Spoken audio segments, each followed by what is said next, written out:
Quick and delicious Mongolian noodles. So easy. Trust the process, believe in yourself. You ready? Let's go. First, mince your garlic and ginger, then chop your green onions. Cook your burger down and drain as much grease as possible.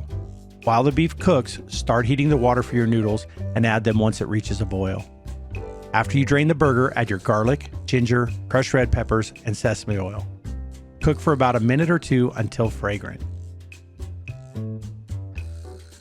After that, add in your beef stock, soy sauce, hoisin sauce, and brown sugar.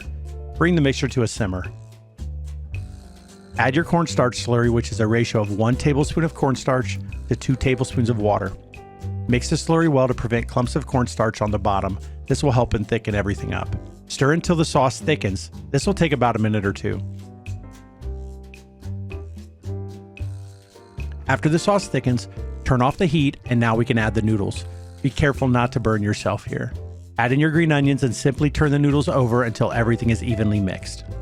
If you notice, there is no sauce left, and it will only get thicker once it cools thanks to the cornstarch. So depending on how saucy you like your noodle, add as much beef stock as you like.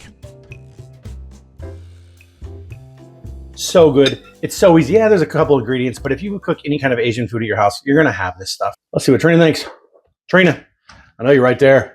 I know you're right there. I forgot a fork again. I always do this. Just get some. Okay. Smells good. It is good. I know. I'll try it. Good. With the ginger and garlic, people, just measure with your heart. I mean, we like a lot of garlic, so we're going to have a lot. Yeah. And we like ginger too. Yeah, ginger is delicious. But this is a very thicker noodle. Yeah, the bucatini. Yes. All day. That bucatini will change your life. It's good for sauces. It's good for picking up flavors. Yeah. It's very good. It's very good. That bucatini will change the entire recipe, and you can use it for other things too. Anyway, trust the process. Believe in yourself. We'll see you next time. See ya. See ya.